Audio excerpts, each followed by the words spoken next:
Hello friends, സാന്ത്വനത്തിലേക്ക് എല്ലാവർക്കും സ്വാഗതം. അങ്ങനെ നമ്മുടെ അലോകിൻ്റെയും ബാക്കിയുള്ള എല്ലാവരുടെയും മുന്നിൽ വെച്ച് അനുമോൾ ഉച്ചത്തിൽ വിളിച്ച് പറയുന്നുണ്ട്, ഇവൻ എൻ്റെ ഭർത്താവല്ല, ഇവൻ എൻ്റെ കഴുത്തിൽ താലി കെട്ടിയിട്ടുമില്ല. ആര്യം ചേട്ടൻ എന്തിനാണ് ഇവൻ്റെ അടുത്ത് പോയി അടിയുണ്ടാക്കുന്നത്, പ്രശ്നങ്ങളുണ്ടാക്കുന്നത്? എന്തെങ്കിലും പ്രശ്നം വന്നാൽ ആര്യം ചേട്ടൻ തന്നെ ജയിലിൽ പോയി കിടക്കണ്ടേ? ആര്യം ചേട്ടൻ്റെ ഭാവി എന്താവും?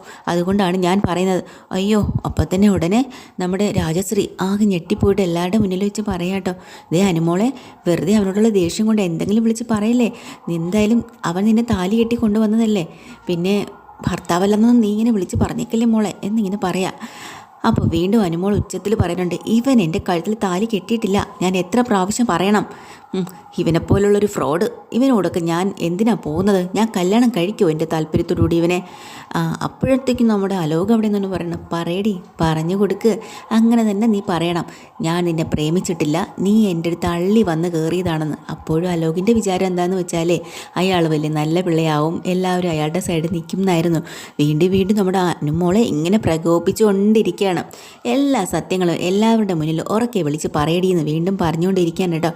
പക്ഷേ അനുമോൾക്ക് ദേഷ്യം വന്ന് നിൽക്കാൻ വയ്യ. വീണ്ടും വീണ്ടും അവൻ പറഞ്ഞേ, ഇടയിൽ ഒരു പശ പോലെ നീ എൻ്റെ ദേഹത്ത് പിടിച്ചിരിക്കുകയല്ലേ, എനിക്ക് നിന്നെ ഇഷ്ടമല്ലായിരുന്നു എന്ന് നീ എല്ലാവരോടും പറയടി, ഇടി പറയാനല്ലേ. അപ്പോൾ കുറച്ച് നേരമൊക്കെ അനുമോളൊന്നും മിണ്ടാതിരിക്കുന്നുണ്ട്. എന്നിട്ട് വീണ്ടും അപ്പുറത്ത് ദേവമംഗലത്തുള്ള അവരോട് പറയുന്നുണ്ട്, ഇവൻ തോന്നിയ പോലെ ജീവിച്ചോട്ടെ, എനിക്കതിലൊരു വിഷമമില്ല, ഇവൻ ഏതെങ്കിലും പെണ്ണിൻ്റെ കൂടെ പൊക്കോട്ടെ, ഞാൻ എന്തിനാണ് വിഷമിക്കുന്നത്, ഇവൻ എൻ്റെ ആരുമല്ല. അപ്പോൾ ഗോമതി ചോദിക്കുന്നുണ്ട്, അനു എന്തൊക്കെയാണ് നീ വിളിച്ച് പറയുന്നത്? നീ എന്തെങ്കിലും വിളിച്ച് പറയരുത്. അമ്മേ, ഒരു പുരുഷനെ അവളുടെ സമ്മതത്തോടു കൂടി അവളുടെ കഴുത്തിൽ താലി കെട്ടുമ്പോഴേ അവളുടെ യഥാർത്ഥ ഭർത്താവായി മാറുന്നത്. ഇതങ്ങനെയല്ല, ഇവൻ എൻ്റെ കഴുത്തിൽ താലി കെട്ടിയിട്ടില്ല, ഈ താലി ഞാൻ സ്വയം എൻ്റെ കഴുത്തിൽ കെട്ടിയതാണ്. സ്വയം കിട്ടിയെന്നോ? എന്തൊക്കെയാടി നീ പറയുന്നത്? അപ്പോൾ വീണ്ടും എല്ലാവർക്കും സംശയം കേട്ടോ, കല്യാണം നടക്കാതെ എങ്ങനെയാമേ ഇവിടെ എൻ്റെ ഭർത്താവുന്നത് എന്ന് വീണ്ടും ചോദിക്കുന്നുണ്ട്. അപ്പോൾ അനന്തം വന്ന് ചോദിക്കുന്നുണ്ട്, അനുമോളെ, നീ എന്താ പറഞ്ഞതെന്ന് നിനക്ക് മനസ്സിലാവുന്നുണ്ടാ? ഇത്രയും കാലം എല്ലാവരും വിശ്വസിച്ചൊരു കാര്യം നീ ഇല്ലെന്ന് പറയുവാണ്. അറിയാം അനന്തനങ്ങൾ, എനിക്കെല്ലാം അറിയാം, അതുകൊണ്ട് തന്നെയാണ് ഞാൻ ഇത്രയും നാൾ മിണ്ടാതിരുന്നത്. പക്ഷേ ഇനി മിണ്ടാതിരുന്നാൽ എൻ്റെ ഏട്ടൻ്റെ ജീവിതം വെറുതെ പോവും. അവർ എനിക്ക് വേണ്ടി അത്രത്തോളം കാര്യമായിട്ട് നോക്കുന്നവരാണ്. അപ്പം വീണ്ടും നമ്മുടെ ഗോമതി പറയാം, എടി കല്യാണം നടന്നില്ലെങ്കിൽ പിന്നെ എന്തിനാടി കഴുത്തിൽ താലിയുമായിട്ട് അന്ന് രാവിലെ നിന്നത്? പറ, ഇവൻ രക്ഷിക്കാൻ വേണ്ടിയിട്ടല്ലേ നീ പറയുന്നത്? അമ്മേ, ഞാനെന്തിനാ അലോകനെ രക്ഷിക്കണം? പറ, എൻ്റെ ആര്യം ചേട്ടൻ ഇവൻ എന്തെങ്കിലും ചെയ്ത് ജയിലിൽ പോകാൻ പാടുണ്ടോ? അതുകൊണ്ടാണ് ഞാനിപ്പോൾ എല്ലാം തുറന്നു പറയാൻ പോവാണ്. പിന്നെ നിങ്ങൾ വിശ്വസിച്ചാലും ഇല്ലലും അന്ന് എൻ്റെയും ഇവൻ്റെയും കല്യാണം നടന്നിട്ടില്ല. ആലോകിൻ്റെ ഭർത്താവ് പോലെ ഞാൻ അവൻ്റെ ഭാര്യയുമല്ല. എന്തൊക്കെയാണ് ഈ വിളിച്ച് പറയുന്നത്? ദേഷ്യം വന്ന് എന്തെങ്കിലുമൊക്കെ വിളിച്ച് പറയാനാണോ? ദേഷ്യം വന്നിട്ടല്ല അമ്മേ, സത്യാവസ്ഥ എന്താണെന്ന് ഞാൻ എല്ലാവരോടായിട്ട് തുറന്ന് പറയാം. അങ്ങനെ അമ്മാമ്മ ഓടി വന്നിട്ട് പറയുന്നത്, അയ്യോ മോളെ, നീ എന്തൊക്കെയാണ് ദേഷ്യം വന്ന് വിളിച്ച് പറയണേ, ഇങ്ങനെയൊന്നും പറയരുത്. അമ്മാമ്മേ, ഞാൻ ദേഷ്യം വന്ന് എന്തെങ്കിലും അല്ല വിളിച്ച് പറയുന്നത്, സത്യമാണ് പറയുന്നത്. എൻ്റെ കല്യാണത്തിൻ്റെ അന്ന് തലേ ദിവസം രാത്രി എന്നെ ഇവൻ വിളിച്ചിറക്കിക്കൊണ്ട് പോയി. എന്തിനാണെന്നറിയോ? എന്നെ കല്യാണം കഴിച്ച് കൂടെ താമസിപ്പിക്കണമെന്നുള്ള ആഗ്രഹത്തോടുമല്ല. അവൻ എന്നെ കൊണ്ടുപോയി ഒരു ദിവസം അവൻ്റെ കൂടെ നിർത്തി അവൻ്റെ കൂടെ കഴിഞ്ഞതാണെന്ന് എല്ലാവരെയും ബോധിപ്പിക്കണം. പിറ്റേ ദിവസം ഇവിടെ രാവിലെ ഇറങ്ങി വന്നു കഴിഞ്ഞാൽ എൻ്റെ കല്യാണം മുടങ്ങുമല്ലോ. എൻ്റെ വീട്ടുകാരുടെ ഇടയിൽ എന്നെ നാണം കെടുത്തി നിർത്താമല്ലോ. എൻ്റെ വീട്ടുകാരെല്ലാം വന്ന കല്യാണ ചെറുക്കൻ്റെ മുന്നിലും നാണം കെട്ടി നിൽക്കണമല്ലോ. അതുകൊണ്ടാണ് ഇവൻ ഇങ്ങനെയൊക്കെ എന്നോട് കാണിച്ചത്. ഇല്ല, അതിനിടയ്ക്ക് ഞാൻ ഇറങ്ങി വന്ന സത്യാവസ്ഥ പറഞ്ഞാൽ ആരെങ്കിലും വിശ്വസിക്കുമായിരുന്നോ? ഞാൻ ഇവനെ കല്യാണം കഴിച്ചിട്ടില്ല എന്നും ഇവൻ എന്നെ പിടിച്ചുകൊണ്ട് പോയതാണെന്നും ഒക്കെ നാണം കെട്ടി നിന്നതെല്ലാം നമ്മളും നമ്മുടെ കുടുംബക്കാരുമല്ലേ. അപ്പോൾ അതുകൊണ്ടാണ് ഞാൻ അന്ന് അവന് വേണ്ടിയിട്ട് അവനെ തകർക്കണം, ഇവൻ പറഞ്ഞതെല്ലാം സത്യമായിട്ടിരിക്കട്ടെ, അങ്ങനെ ഇവൻ്റെ ജീവിതം തകർക്കാനും കൂടെ വേണ്ടി തന്നെയാണ് ഞാൻ ആ താലി സ്വയം എൻ്റെ കഴുത്തിലേക്ക് കെട്ടിയത്. അയ്യോ മോളെ, നീ പറയുന്നൊന്നും എനിക്ക് വിശ്വസിക്കാനൊന്നും പറ്റുന്നില്ല, ഇതൊക്കെ സത്യമാണോ മോളെ എന്ന് പറഞ്ഞ അമ്മാമേ, ഞാൻ പറഞ്ഞത് എല്ലാം സത്യം തന്നെയാണ്, ഇതിലൊരു കള്ളത്തരമില്ല. അന്ന് രാത്രി നടന്നത് ഞാൻ പറഞ്ഞ ഈ സത്യങ്ങളാണ്.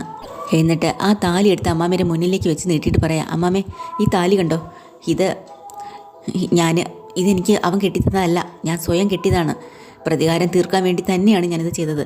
അപ്പോൾ ഉടനെ അലോകിനോട് അനന്തം പോയി ചോദിക്കുന്നുണ്ട്, ഇവൾ പറയുന്നതൊക്കെ സത്യമാണോ എന്ന് വീണ്ടും അച്യുതനൊക്കെ പോയി ചോദിക്കുക. എങ്ങനെയെങ്കിലും ഇവളുടെ കല്യാണം മുടക്കണം എന്ന് മാത്രമേ ഞാൻ ആലോചിച്ചുള്ളൂ. പക്ഷേ ഇവള് വേതാളം കഴിച്ച് തൂങ്ങുന്നല്ലോ, ഇവൾ എൻ്റെ കഴുത്തിൽ കയറി അങ്ങ് തൂങ്ങിയില്ലേ. ഇവനെ പോലെ ഒരു വൃത്തികെട്ടവന് ഭർത്താവായി സ്വീകരിക്കാൻ വേണ്ടി ഞാൻ എന്താ അത്രയ്ക്ക് അധപതിച്ച് പോയോ എന്നിങ്ങനെ ചോദിക്കുക കേട്ടോ. അല്ലെങ്കിൽ നമ്മുടെ അതൊക്കെ കേൾക്കുമ്പോഴത്തേക്കിനെ നമ്മുടെ ഗോമതി വല്ലാതെ സങ്കടപ്പെട്ടിരിക്കുകയാണ്. ഇത് ഒരുപക്ഷെ സത്യമാണെങ്കിൽ എന്തെല്ലാം നമ്മുടെ അനുമോളെ ഇവർ പറഞ്ഞു. പക്ഷേ ഭയങ്കരമായിട്ട് അവർ തകർന്ന മനസ്സോടുകൂടി ഇങ്ങനെ നിൽക്കുകയാണ് കേട്ടോ. ആര്യം ചേട്ടാ, നിങ്ങൾ സുഖമായിട്ട് ജീവിക്കണം, അത് മാത്രമേ എൻ്റെ ആഗ്രഹമായിട്ടുള്ളൂ. ഇവന് വേണ്ടിയിട്ട് പോയി ജയിലിൽ കിടക്കേണ്ട കാര്യമൊന്നുമില്ല. അപ്പോഴും ധർമ്മം, ദൈവമേ, അനുസരിച്ച് ഇപ്പോൾ തെറ്റുകാരി ആയിരുന്നില്ലേ, പാവം. ഇത്രമാത്രം അവളെ മനസ്സുകൊണ്ട് ശപിച്ചു, അവൾ എന്തോ വലിയ തെറ്റ് ചെയ്തു എന്നും പറഞ്ഞ് നമ്മളെല്ലാവരും. എന്നാലും അവളുടെ മനസ്സിൽ ഇതൊക്കെ ഒളിപ്പിച്ച് വെച്ചിട്ടാണോ പാവം പെണ്ണ് എന്നിങ്ങനെ വിചാരിക്കാട്ടോ. ഓ, അമ്മാമ്മ വന്നിട്ട് പറയാം, ഉടനെ അനുമോളെ വിളിക്കാം. മോളെ നീ ഇങ്ങി വാ, നമുക്ക് വീട്ടിലേക്ക് പോവാം, നീ കയറി വാ എന്നും പറഞ്ഞുകൊണ്ട് അനുമോളിനെ വിളിച്ചും കൊണ്ട് കൃഷ്ണമംഗലത്തേക്ക് തിരിച്ചു പോവാട്ടോ. അപ്പോഴത്തേക്കിനും അനുമോൾക്ക് ചെറിയ മടിയൊക്കെ ഉണ്ട്, എന്നാലും അമ്മയെ എല്ലാവരും നോക്കുന്നുണ്ട് ഒരു പ്രതീക്ഷയോടുകൂടി. അവരാരും തിരിഞ്ഞു പോലും നോക്കണില്ല കേട്ടോ. പക്ഷേ ആര്യന് പ്രതീക്ഷയുണ്ട് അവളെ വിളിച്ചുകൊണ്ട് പോകണമെന്ന്. ആ സമയത്ത് അലോകിനെയും എല്ലാവരെയും അനന്തനും അച്ഛനും കൂടെ പറഞ്ഞ് വീട്ടിലേക്ക് പറഞ്ഞ് അയക്കാൻ കേട്ടോ. അങ്ങനെ അവരെല്ലാവരും നേരെ അകത്തേക്ക് കയറി ചെല്ലുന്നുണ്ട്. ഇവരെല്ലാം ഇവരുടെ വീട്ടിലേക്ക് കയറി ചെല്ലണം. അകത്ത് കയറി ചെല്ലുന്ന നമ്മുടെ അച്യുതൻ അങ്ങോട്ട് ദേഷ്യം വന്നു കേട്ടോ. കണ്ടല്ലോ അമ്മേ സത്യാവസ്ഥ, ഇവനോട് റൊമാൻറ്റാണ്, അതാണ് ഇതാണെന്നൊക്കെ നിങ്ങളെല്ലാവരും കൂടെ പറഞ്ഞില്ലേ. സാമ്പാർ അത് ഇതൊക്കെ ഇവളെ എൻ്റെ മോൻ്റെ തലേക്കോരി ഒഴിച്ച് പൊള്ളിച്ചു. പിന്നെ മേളിൽ നടക്കുന്ന അടികൾ ഇതെല്ലാം ഇവൾ മനഃപൂർവ്വം കരുതി കൂട്ടി തന്നെ പ്രതികാരത്തിന് ചെയ്തതാ. ഞാൻ പറഞ്ഞപ്പോൾ നിങ്ങൾ ആരെയും വിശ്വസിച്ചോ?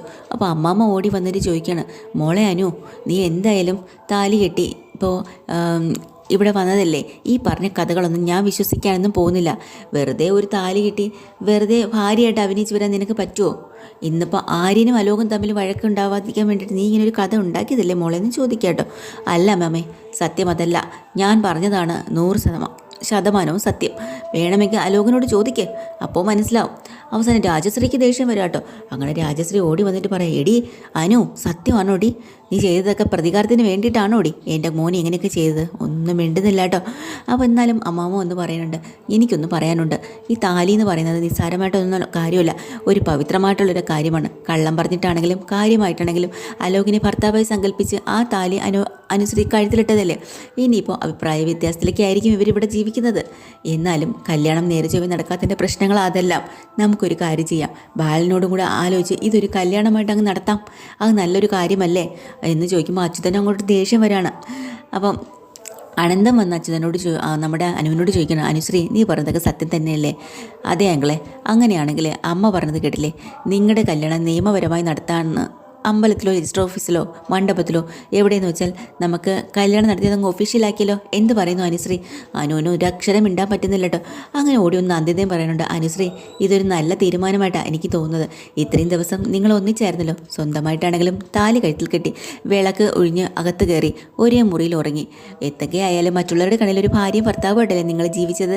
പക്ഷേ ഈ ജീവിതം സന്തോഷത്തോടെ ഇനി അങ്ങോട്ട് മുന്നോട്ട് പോട്ടെ, വിവാഹമായിട്ട് നടത്താം, അത് നല്ലതല്ലേ? ഓ, അതെല്ലാം കഴിഞ്ഞിട്ട് സുകന്യ, അനുമോളെ യഥാർത്ഥ ഭാര്യയാണെന്നും പറഞ്ഞിട്ട് ഭാര്യയാണ് ഭർത്താവാണെന്നൊക്കെ പറഞ്ഞ് നമ്മളങ്ങ് തുടങ്ങിക്കഴിഞ്ഞാലേ ഓട്ടോമാറ്റിക്കലി ഐക്യമൊക്കെ അങ്ങ് വന്നോളും. അതുകൊണ്ട് ഒരു വിവാഹത്തിന് മുന്നിട്ട് നിൽക്കുന്നത് നല്ല കാര്യമാണെന്ന് പറയാം. അപ്പോൾ ധർമ്മം പറഞ്ഞിട്ടുണ്ട്, എനിക്കിതിൽ അഭിപ്രായമൊന്നും പറയാനില്ല, ഇത് തീരുമാനിക്കേണ്ടത് അലോകും അനുമോളും കൂടെ ചേർന്ന് തന്നിട്ടാണ്. അവരാലോചിക്കട്ടെ, അവർക്ക് അതിനുള്ള പക്വതയും കാര്യങ്ങളൊക്കെ ഉണ്ട് എന്നിങ്ങനെ ധർമ്മം പറഞ്ഞ് ഒഴിയാണ് കേട്ടോ. അപ്പം അവസാനം തന്നെ അലോക അഭിപ്രായം ഒന്നും പറഞ്ഞില്ലോ, അലോകിൻ്റെ അഭിപ്രായം പറ എന്ന് നന്ദിത. അഭിപ്രായമോ? എൻ്റെ അഭിപ്രായം എന്താന്നേ എവളാണ് പറയേണ്ടത്, എവള് പറയട്ടെ. അങ്ങനെ എല്ലാവരും കൂടെ വട്ടം കൂടി നിന്നിട്ട് നമ്മുടെ അനുമോളുടെ വിവാഹത്തിനെക്കുറിച്ച് ഇങ്ങനെ ചർച്ച ചെയ്തുകൊണ്ടിരിക്കുന്ന അനുമോൾക്ക് പ്രാന്ത് പിടിച്ച് എന്ത് ചെയ്യണമെന്ന് ഇങ്ങനെ ആലോചിച്ച് നിൽക്കാൻ കേട്ടോ അവിടെ. ആ സമയത്ത് നമ്മുടെ ദേവമംഗലത്ത് കാര്യങ്ങളെല്ലാം ബാലനൊഴികെ ബാക്കി എല്ലാവരും അറിഞ്ഞിട്ടുണ്ടല്ലോ. പെട്ടെന്ന് തന്നെ നമ്മുടെ ആകാശം ആനന്ദും ഒക്കെ വന്നിട്ടുണ്ട്. ആര്യന് ദേഷ്യം, എല്ലാം അറിഞ്ഞിട്ട് നിങ്ങളെല്ലാവരും എന്തിനാണ് മിണ്ടാതെ നിൽക്കുന്നത്? ഇനി അനുമോൾ അവിടെ നിൽക്കാൻ പാടില്ല, അനുമോൾ തിരിച്ചു കൊണ്ട് വന്നേ പറ്റുള്ളൂ, നമുക്ക് പോയി വിളിച്ചിട്ട് വരാം. അപ്പോൾ ഇവരെല്ലാവരും കൂടെ ചാടി എണീക്കേട്ടോ. അമ്മേ, ആര്യം പറഞ്ഞത് വളരെ കറക്റ്റാണ്. ഇനി നമ്മൾ അവിടെ പോയി അവളെ നിർത്തുന്നത് ശരിയല്ല, അവളെ ഇങ്ങോട്ട് വിളിച്ചുകൊണ്ട് വരാം. അയ്യോ പോലെ നിൽക്കടാ എന്നും പറഞ്ഞുകൊണ്ട് നമ്മുടെ ഗോമതി ചാടിക്കയറി ഒരു തീരുമാനം എടുക്കാൻ വരട്ടെ, ബാലേട്ടൻ വരട്ടെ, ആലോചിച്ച് ചെയ്യാം. അനു പറഞ്ഞത് ശരിക്കും എനിക്ക് മനസ്സിലായി പോലും ഇല്ല. അവളെന്തിനാ കല്യാണം കഴിഞ്ഞു നമ്മളോടൊക്കെ പറഞ്ഞത്? അന്ന് കള്ളത്തരമാണ്. അവളെന്തോ ആര്യനോട്ട് വഴക്കൂടാതിരിക്കാൻ വേണ്ടിയിട്ട് ഇപ്പം കള്ളം പറഞ്ഞതാ. അല്ല, ഇപ്പം പറഞ്ഞത് സത്യമാണ്, ഞങ്ങൾക്ക് എല്ലാവർക്കും മനസ്സിലായി. അപ്പം ആനന്ദ് പറയാം, അമ്മേ ഇപ്പം തന്നെ കല്യാണം കഴിഞ്ഞു എന്ന് പറഞ്ഞാൽ അവൻ എന്തെല്ലാം ടോർച്ചർ ചെയ്തിനാ. അവൾ കല്യാണത്തിന് മുന്നേ എന്തെല്ലാം ചെയ്തു എന്ന് അവൾ പറഞ്ഞില്ലേ, എന്നുവെച്ചപ്പോൾ ഇനി അവൾ വെറുതെ വിൽക്കോ? അപ്പം ആര്യം പറയാം, അമ്മേ എൻ്റെ മുമ്പേ വെച്ച് അവളെ എത്ര പ്രാവശ്യം അവൻ ടോർച്ചർ ചെയ്ത് ഞാൻ കണ്ടിട്ടുണ്ട്. അവൾ കാര്യങ്ങളെല്ലാം പറഞ്ഞ സ്ഥിതിക്ക് ഇനിയിപ്പോൾ അവളെ നിർത്തണോ? നമ്മുടെ ആകാശ് സമ്മതിക്കില്ല കേട്ടോ. ആകാശ് പറയാം, ഇല്ല, എനിക്ക് അനുമോളെ കൂട്ടിക്കൊണ്ട് വന്നേ പറ്റൂ. അച്ഛനോട് പറയുമ്പോഴത്തേക്കും എല്ലാ കാര്യങ്ങളും അതുപോലെ പറയുക, അത്രയേ ഉള്ളൂ. ബാലേട്ടൻ്റെ എടുത്തുചാട്ട സ്വഭാവം നിങ്ങൾക്കൊക്കെ അറിയാമല്ലോ. അതുകൊണ്ട് അനുവിനെ നിങ്ങൾ ഇങ്ങോട്ട് കൂട്ടിക്കൊണ്ടുവന്നാൽ ബാലേട്ടൻ അംഗീകരിക്കില്ല, പ്രശ്നങ്ങളാവും. അവളെ തിരിച്ച് കൃഷ്ണമംഗലത്തേനെ കൊണ്ടാക്കാൻ ബാലേട്ടൻ പറഞ്ഞാൽ നിങ്ങൾ എന്ത് ചെയ്യും? ഇല്ല, ആദ്യം അവളെ ഇങ്ങോട്ട് കൊണ്ടുവരാം. ആ അച്ഛൻ എതിർത്താൽ എന്തെങ്കിലും നമുക്ക് അപ്പോഴും പറയാം, അച്ഛനെ പറഞ്ഞ് മനസ്സിലാക്കാം. അപ്പം അപ്പോഴാണ് വീണ്ടും നമ്മുടെ ഗോമതി പറയാം, ഈ പറഞ്ഞതെല്ലാം സത്യമാണെന്ന് എനിക്ക് തോന്നുന്നില്ല. പക്ഷേ നമ്മുടെ മീനാക്ഷിയും ഇത്രയും കൂടെ അവസാനം പറഞ്ഞത് സത്യമാണ്, അവൾ പറഞ്ഞത് സത്യം തന്നെയാണ്. ദേ മീനാക്ഷി മിണ്ടാതിരുന്നോ, നിങ്ങൾ കുറച്ച് അവർക്ക് വേണ്ടി സപ്പോർട്ട് ചെയ്തത് കുറച്ച് കൂടുന്നുണ്ടെന്നും പറഞ്ഞ് വഴക്ക് പറഞ്ഞ് നിൽക്കുന്ന സമയത്ത് ബാലൻ വരിക. ബാലനെ കാര്യമൊന്നും പറഞ്ഞില്ലെങ്കിലും പെട്ടെന്നൊരു ആവശ്യമുണ്ടെന്നും പറഞ്ഞ് ഗോമതി വിളിച്ച് വരുത്തിയിട്ടുണ്ടായിരുന്നേ. ബാലൻ ചോദിക്കുന്നുണ്ട് എന്താ കാര്യം എന്താണ്. അപ്പോൾ ഇവരെല്ലാവരും നടന്ന സംഭവം അങ്ങോട്ട് ബാലനോട് പറഞ്ഞു കേട്ടോ. ബാലനാണെങ്കിൽ പെട്ടെന്ന് അത് അംഗീകരിക്കാൻ പറ്റുന്നില്ലെങ്കിലും വിശ്വസിക്കാൻ പറ്റുന്നില്ല ഇങ്ങനൊരു സംഭവം ഉണ്ടായോ. പക്ഷേ അവസാനം എന്തായാലും ഈ ഗോമതി സമ്മതിക്കുന്നില്ല എന്നറിഞ്ഞ നിമിഷം മുതൽ നമ്മുടെ മീനാക്ഷിയും ഇത്രയും കൂടെ ആ സത്യം അങ്ങ് തുറന്ന് പറയാം കേട്ടോ. ഇത് സത്യമായിരുന്നു, ജീവനെ അവൾക്ക് ജീവൻ തന്നെയായിരുന്നു, കല്യാണം കഴിക്കണമെന്ന് തന്നെ വിചാരിച്ച് ഞങ്ങൾക്ക് ഉറപ്പായിരുന്നു. ജീവനോട് ഇവൾ പറഞ്ഞിരുന്നു ഇവൾക്ക് അഫെയർ ഉണ്ടായിരുന്നു, അത് ബ്രേക്കപ്പ് ആയ കാര്യമെല്ലാം. എന്നിട്ട് എന്താ അവൾ അവൻ്റെ കൂടെ കല്യാണം കഴിഞ്ഞ് പോവാത്തെ? അതാണ് പറയുന്നത്. അവൾ പറഞ്ഞ കാര്യങ്ങളെല്ലാം വളരെ സത്യമാണ്. ഇത് ചതിയാണ്, ചതിച്ചത് തന്നെയാണ് അലോക്. അപ്പോൾ ഈ ചതിക്കൊരു പ്രതികാരം ചെയ്യണമല്ലോ. അതിന് വേണ്ടിയിട്ട് നമ്മളോട് വിവാഹത്തിന് ശേഷം ഞങ്ങൾ പറഞ്ഞിട്ടാണ് മാമൻ ഇവളെ കൂട്ടി അമ്പലത്തിലേക്ക് വരുന്നത്. അവിടെ വെച്ച് സത്യം മുഴുവനും ഞങ്ങളോട് പറഞ്ഞു. അപ്പോൾ സത്യം അറിഞ്ഞിട്ട് നിങ്ങളെല്ലാം മറച്ചു വെച്ചു അല്ലേ എന്ന് പറഞ്ഞു ഗോമതി. ഇത് ശരിയല്ല, ഇത്രയൊക്കെ അറിഞ്ഞിട്ടും നിങ്ങൾ എന്തുകൊണ്ട് മറച്ചു വെച്ചു എന്ന് തോന്നുമ്പോൾ അങ്ങോട്ട് വഴക്കായി. അപ്പോൾ മിത്ര പറഞ്ഞിട്ടുണ്ട് അങ്ങനെയല്ല, ഇത് ഞങ്ങൾ ഒരു കാര്യം നിങ്ങൾ മനസ്സിലാക്കണം, ഞങ്ങളെ അവളുടെ ഏട്ടത്തിമാർ മാത്രമല്ല സഹോദരിമാരും കൂടെയാണ്. അവളൊരു കാര്യം പറഞ്ഞ് കയ്യിലാണയിട്ട് സത്യം ചെയ്യിച്ചാൽ ഞങ്ങൾക്കത് പറയാൻ പറ്റില്ല. അവൾക്ക് എന്തോ ഒരു ലക്ഷ്യം ഉണ്ടായിരുന്നു, ആ ലക്ഷ്യത്തിന് ശേഷം അവളതെല്ലാം തുറന്നു പറഞ്ഞിട്ടുണ്ടായിരുന്നു. അതുകൊണ്ട് ഞങ്ങൾക്ക് ആരോടും പറയാൻ പറ്റാതിരുന്നത്. ഇപ്പം അവളതെല്ലാം തുറന്നു പറഞ്ഞു. ശരിക്കും പറഞ്ഞാൽ ആലോകം അവളുമായിട്ട് വിവാഹം നടന്നിട്ടില്ല, അത് തന്നെയാണ് സത്യം. അപ്പോൾ ഇത് ഇത്രയും കൂടെ കേട്ട് കഴിയുമ്പോൾ ബാലൻ ആകെ ഒരു ഞെട്ടലോടുകൂടി തകർന്ന് നിൽക്കാട്ടോ. അങ്ങനെ ഇവരെ മൊത്തത്തിൽ നമ്മുടെ ഗോമതി വഴക്ക് പറയാണ്, ഇത്രയൊക്കെ ഒളിപ്പിച്ച് വെച്ചത് ശരിയായില്ലെന്ന്, ഇങ്ങനെ ചെയ്യാൻ പാടില്ലെന്ന്. പക്ഷേ ബാലൻ ഗോമതിയെ വിലക്കാണ്. മതി നിർത്ത്, ഇനി ഒരു അക്ഷരം വേണ്ടി പോകരുത്, ആരെയും ഒന്നും പറയേണ്ട ആവശ്യമില്ല എന്ന് പറഞ്ഞ് നമ്മുടെ ബാലൻ്റെ രണ്ടിലൊന്ന് തീരുമാനിക്കാട്ടോ. അനുമോളെ കൂട്ടിക്കൊണ്ട് വരാൻ ബാലൻ ഉറപ്പായിട്ട് പോകും. ഇത് തന്നെയാണ് എപ്പിസോഡിൽ. ഡീറ്റെയിൽഡ് എപ്പിസോഡുമായി വീണ്ടും വരാം. ചാനൽ ഇഷ്ടമായി ലൈക്ക് ചെയ്യുക, സബ്സ്ക്രൈബ് ചെയ്യുക. താങ്ക്